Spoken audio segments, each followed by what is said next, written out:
Hello students, कैसे हैं आप सभी लोग। तो एम्प्लॉयबिलिटी स्किल की अपनी इस फोर्थ क्लास में आप सभी के एक बार फिर से बहुत बहुत स्वागत है। तो स्टूडेंट्स, आज हम लोग फिर से एक नया कम्युनिकेशन स्किल से रिलेटेड कुछ आपको मैं सिखाने जा रहा हूं और आपके आने वाले एग्जाम में मोस्ट इंपॉर्टेंट क्वेश्चंस के रूप में ये साबित होने वाला है। तो चलिए देर नहीं करते हैं, और आज मैं कुछ नहीं बोलने वाला हूँ कि आप सब्सक्राइब करिए क्या नहीं करिए। आप वैसे भी जो ऑलरेडी जान चुके हो, अगर तीन तीन क्लासेस पीछे की देखे होंगे तो आप बिल्कुल आपको पता चल गया होगा कि हाँ, सब्सक्राइब करना चाहिए चैनल को। इसमें कुछ न कुछ एक अच्छे कंटेंट सर दे रहे हैं, या अपने बड़े भाई जैसे मुझे समझ लो। ठीक है, तो चीज़ें चीज़ें जो है आपके काम की ही हैं। ठीक है, एम्प्लॉयबिलिटी स्किल आपके सेकेंड ईयर के सिलेबस में है, अभी लेटेस्ट ऐड हुआ है, तो आपको बहुत सारी बुकें भी नहीं प्रोवाइड हैं। तो आपको सीधे सीधे क्वेश्चन याद करना है यार, और कुछ भी टेंशन मत लो। इतने से आपका काम हो जाएगा, अच्छे से समझ के चले जाओ। Everything is very very clear तो योर एग्जाम, क्योंकि मुझे मालूम है कि क्या क्या आ रहा है, तो इससे बिल्कुल टेंशन लेने की जरूरत नहीं है। ठीक है, तो चलो स्टार्ट करते हैं आज की ये क्लास। और अगर आपने सब्सक्राइब नहीं किया है तो चैनल को सब्सक्राइब कर लीजिए, बेल आइकन प्रेस कर लीजिए, जिससे टाइमली नोटिफिकेशन मिलता रहे। ठीक है, तो चलिए आज का फर्स्ट क्वेश्चन है आपका। यहाँ पे क्वेश्चन नंबर 16 बोला गया है, उच्च भावनात्मक बुद्धि वाले जो व्यक्ति हैं के पास क्या होता है। A person with high emotional intelligence has, उनके पास क्या होता है, बहुत सारे पॉजिटिव, बहुत सारे सकारात्मक गुण होते हैं। बहुत सारे जब सकारात्मक गुण होंगे तभी तो वो इमोशनल इंटेलिजेंट पर्सन है। ठीक है, कोई भी पर्सन इंटेलिजेंट तब होगा, जब भावनात्मक रूप से इंटेलिजेंट तब होगा जब वो लोगों की परेशानियां समझ ले। बहुत सारे उसके अंदर सकारात्मक गुण हो कि भाई अगर किसी की कुछ परेशानी तो उसको किस तरीके से डील करना चाहिए।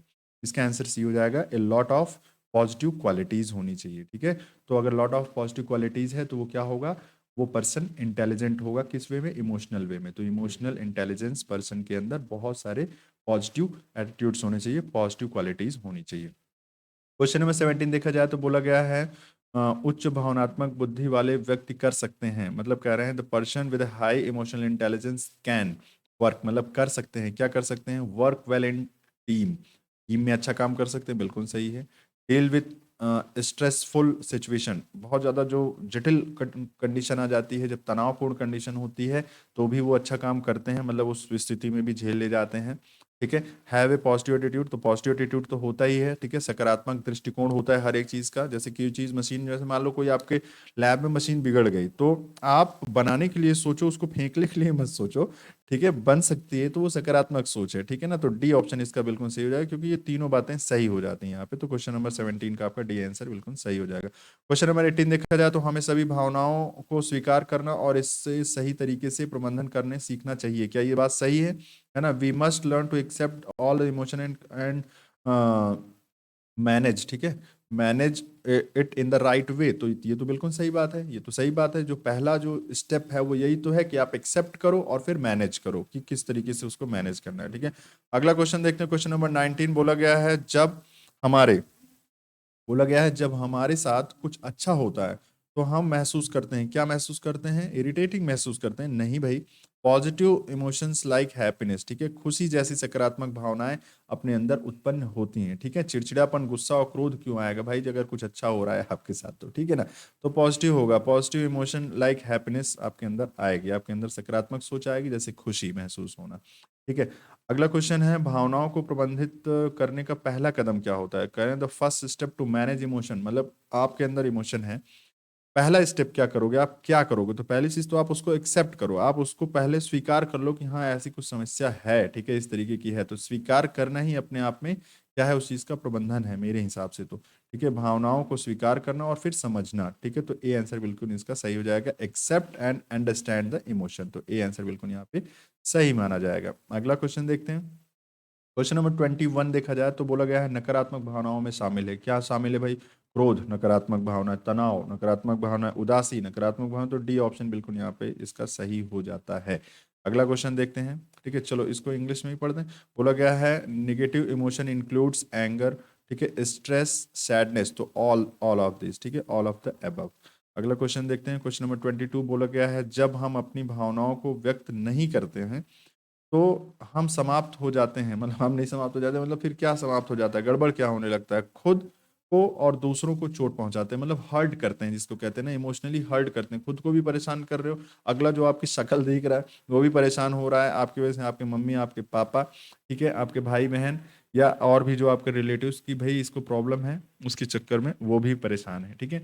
तो क्या कहते हैं कि हर्टिंग, है ना, और सेल्फ एंड अदर, तो ये चीज़ें होती हैं अगर आप क्या नहीं करोगे, do not express the emotion. अगर आप अपने इमोशंस को बताओगे नहीं, किसी को एक्सप्रेस नहीं करोगे, तो फिर आपके अंदर ये समस्या होगी, आपके सामने वाले के अंदर भी ये प्रॉब्लम आएगी, हर्ट करोगे आप खुद को भी और दूसरों को भी। तो ऐसा मत करो, आप अपनी भावनाओं को बताओ, आपके अंदर जो तकलीफ है उसको अपने अपने भरोसेमंद इंसान से बताओ, वो जरूर कुछ ना कुछ सोल्यूशन निकालेगा। होता क्या है कि ऐसा नहीं कि आपके अंदर वो क्षमता नहीं है, वो अब क्षमता, लेकिन दिक्कत ये है कि आज आप झेल रहे हो, आज आपको प्रॉब्लम है, तो आप वो आपका माइंड क्या है ना, आपका काम नहीं कर रहा है, आपका माइंड क्या है, वो अच्छे से काम नहीं कर रहा है। तो जो जो बंदा जो स्ट्रेसलेस है, मतलब जिसके अंदर अभी दिक्कत नहीं है, वो आपकी चीज़ों को समझेगा, एनालाइज करेगा, फिर आपको बताएगा कि भाई ऐसे ऐसे करो, ये प्रॉब्लम में ऐसे ऐसे डील करो।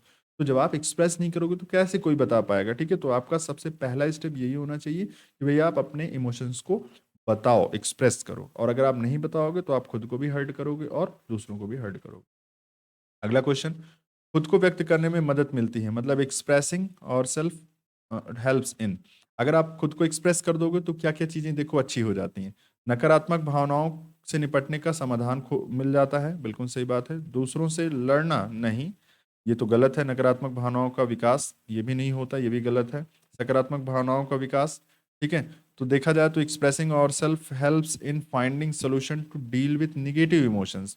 अगर आप अपने को एक्सप्रेस कर लेते हो तो इसका मतलब ये हुआ कि आप सोल्यूशन फाइंड आउट कर सकते हो, लड़ सकते हो, किसके खिलाफ, निगेटिव इमोशंस के खिलाफ आप लड़ सकते हो। तो ये आंसर बिल्कुल आपका यहाँ पे सही हो जाएगा स्टूडेंट्स, ठीक है। चलो अगला क्वेश्चन देखते हैं, क्वेश्चन नंबर 24। अगर हम को नियंत्रित करना नहीं सीखते तो यह रिश्ते को खराब कर सकते हैं। क्या अगर हम नहीं सीखते, भाई अगर हम गुस्से को, ठीक है, अगर हम क्रोध को नियंत्रित करना नहीं सीखेंगे तो हम रिश्ते को खराब कर ले जाएंगे। तो बहुत कॉमन सी बात है, आप जानते हो, इसका डी आंसर बिल्कुल सही हो जाएगा। अगला क्वेश्चन, क्रोध को नियंत्रित करने के लिए कुछ तरीके हैं, है ना, कुछ तरीके हैं, आपको भी मैं बताता हूँ, अपने लिए भी मैं सीखता हूँ कि किसी से बात कर लो, किसी अदर पर्सन से बात कर लो, अपनी भावनाओं को लिख लो कॉपी में, ऐसी ऐसी समस्या हो रही, ठीक है। शारीरिक गतिविधि और उसके भी ध्यान दो, मतलब ध्यान ध्यान देना, मतलब अंतर ध्यान, वो जैसे मेडिटेशन जिसको कहते हैं, ठीक है, मेडिटेशन करो, ठीक है, अंतर ध्यान करो थोड़ा सा, ठीक है। डू द फिजिकल एक्टिविटी, कुछ करने लगो, गुस्सा शांत हो जाए, कुछ अलग करने लगो हट के, ठीक है, गुस्सा शांत हो जाए। तो ये भी सही, ये भी सही, तो मतलब डी आंसर बिल्कुल आपका यहाँ पे सही हो जाएगा, ठीक है। समझ पा रहे हो, ये भी आपका एक अच्छा क्वेश्चन है, आ सकता है एग्जाम में। चलो, अनौपचारिक रूप से अपना परिचय देने की प्रक्रिया को क्या कहा जाता है। तो ए आंसर है भर्ती, निर्णय, आत्मपरिचय और मांगना। कह रहे हैं what is the process of formally introducing one self called. कहने का मतलब अपने खुद को फॉर्मली व्यक्त करने का जो तरीका है उसको कहते क्या है, उसी को तो हम लोग कहते हैं सेल्फ इंट्रोडक्शन, आत्म परिचय, अपना अपने बारे में परिचय देना, आत्म परिचय बोलते हैं, ठीक है। अगला क्वेश्चन, क्वेश्चन नंबर 27 देखा जाए कि एक अच्छा आत्म परिचय, मतलब एक जो सेल्फ इंट्रोडक्शन अगर आप बहुत अच्छे तरीके से दे सकते हो, एक निर्णय लेने में मदद करता है। किस तरीके की निर्णय लेने में मदद करता है कि आपको जो है भर्ती किया जा सके, ठीक है। भर्ती निर्णय लेने में, अगर कोई आपको भर्ती करना चाहता है कि हाँ भाई अच्छा इंसान है, तो भर्ती करने के लिए निर्णय लेने में मदद कर सकता है। अगर आप क्या बता सकते हो, अच्छा अपना सेल्फ इंट्रोडक्शन अच्छा दोगे तो एक good self introduction will help in making hiring, ठीक है। हायरिंग, हायरिंग मीन्स होता है भर्ती करना, ठीक है, भर्ती करने में आपकी मदद कर सकता है। चलो आगे देखते हैं, क्वेश्चन नंबर 28 बोला गया है स्व परिचय में मतलब के बारे में बुनियादी जानकारी शामिल है, ठीक है। स्व परिचय के बारे में बुनियादी जानकारी शामिल है, कहने का मतलब self introduction includes basic information about, अब खुद की अपनी एकेडमिक, जो हमारी खुद की एकेडमिक है, ठीक है। और यहाँ पे फैमिली बैकग्राउंड, वो भी सही है। इंटरेस्ट क्या है, मतलब अपनी हॉबी क्या है, मतलब ये सभी चीजें शामिल है। तो डी आंसर बिल्कुल सही हो जाएगा। कहने का मतलब है जब आप अपना खुद का परिचय देते हो तो आप क्या क्या बताओगे, भाई अपनी शिक्षा बताओगे, अपने परिवार के बारे में बताओगे, अपनी रुचियां बताओगे, सब कुछ तो बताओगे आप इसमें। तो डी आंसर बिल्कुल यहाँ पे सही हो जाएगा। क्वेश्चन नंबर 29 अगर देखें तो बोला गया है पूरे कोर्स मतलब कोर्स का पूरा होने के बाद क्या करें। जैसे मान लो आप आईटीआई कोर्स कर लिए, पूरा हो गया, कंप्लीट हो गया, तो अब आप क्या करोगे, आप क्या करोगे, सर्च करोगे जॉब। तो सर्च फॉर जॉब, ठीक है, ऑल ऑफ अस, मतलब हम में से सभी, ठीक है, search for job for completion of the course, course complete होने के बाद नौकरी खोजेंगे, तो नौकरी की तलाश करेंगे। तो बी आंसर बिल्कुल यहाँ पे सही हो जाएगा स्टूडेंट, ठीक है। अगला क्वेश्चन देखते हैं, क्वेश्चन नंबर 30, आईटीआई प्रशिक्षक उद्योग के पेशेवरों से मिलते हैं। कहने का मतलब है जो आईटीआई ट्रेनी होते हैं, मतलब जो आप हैं, आईटीआई ट्रेनी आप बोले जाते हैं, मीट इंडस्ट्री, इंडस्ट्री से मिलते हैं। प्रोफेशनल ड्यूरिंग, कब मिलते हैं, जब आप किसी इंडस्ट्री वाले पर्सन से आप कब मिलते हैं, जब आपका ये कंप्लीट हो जाता है फिर आप इंटर्नशिप के लिए जाते हो। ठीक है, फिर आप जो है कहाँ जाते हो स्टूडेंट्स, इंटर्नशिप के लिए जाते हो, मतलब आप जो है जाते हो अप्रेंटिसशिप करने के लिए। ठीक है, आईटीआई के बाद अप्रेंटिसशिप होती है, जानते हो आप। ठीक है, तो अप्रेंटिसशिप करने के लिए स्टूडेंट्स जब जाते हो आप, तो वही क्या होता है, अप्रेंटिसशिप और इंटर्नशिप जो होते हैं उसको जब आप करने के लिए जाते हो तो वो कब होता है, जब आईटीआई आपका कंप्लीट हो जाता है। ठीक है, तो उसी समय आपके इंडस्ट्रियलिस्ट से मुलाकात होती है, मतलब उद्योग कर्मी से मुलाकात होती है। ठीक है, चलो इसका आंसर ये हो गया। आज ये फोर्थ क्लास थे स्टूडेंट्स। ठीक है, तो कम्युनिकेशन स्किल का अभी 30 क्वेश्चंस ये कंप्लीट हो गए। 30 क्वेश्चंस मैंने बता दिए, आज ये 30 क्वेश्चंस यहाँ कंप्लीट होते हैं। अब अगला जो नेक्स्ट लेक्चर होगा वो होगा आईटी लिटरेसी पे, जिसमें मैं आपको बताऊंगा कुछ कंप्यूटर से रिलेटेड कुछ जानकारी। ठीक है, खास तौर से पावर पॉइंट के बारे में बताऊंगा कि कैसे स्लाइड बनाई जाती है। देखो ये सब जो मैंने बनाया है ये सब पावर पॉइंट पे ही स्लाइड बनी हुई है। ठीक है, तो ये कैसे बनाया जाता है, उसमें क्या क्या फंक्शंस होते हैं, कैसे कैसे आप बना सकते हो, किस काम में आता है, सारी चीज़ें वेल तरीके से एक्सप्लेन करूंगा। तो स्टूडेंट्स उम्मीद करता हूँ कि आपको ये क्लास फिर से अच्छी लगी होगी, बिल्कुल अच्छी लगी होगी। अगर लगी है तो प्लीज़ लाइक करिएगा, सब्सक्राइब कर दीजिए और अपने दोस्तों के साथ भी शेयर किया करिए, जिससे ज़्यादा से ज़्यादा लोग इसका फ़ायदा उठा सकें। ठीक है, और मुझे मालूम है आप सोचते होंगे कि सर आप अपना व्यूज़ बढ़ाने के लिए, वो तो एक अलग इश्यू है यार, वो तो होता ही है। अगर मैं अच्छा करूँगा तो बिल्कुल आप शेयर करोगे, उसमें कहने की ज़रूरत नहीं है मुझे। लेकिन फिर भी कोशिश करिए, ये आपके एग्ज़ाम से रिलेटेड है। ठीक है, इंपॉर्टेंट है। आप अभी ये कंटेंट खोज रहे होंगे, बुक्स नहीं मिल रही होंगी, तो दोस्तों के साथ शेयर करिए, जिससे भाई नया नया है ना अभी, इस वजह से बुक्स नहीं है, तो मल्टीपल चॉइस क्वेश्चन से एटलीस्ट इतना सब पढ़ के जाइए जिससे आप आसानी से आराम से पास हो सकें। ठीक है, तो चलिए मिलते हैं नेक्स्ट क्लास में, तब तक के लिए बाय बाय, टेक केयर।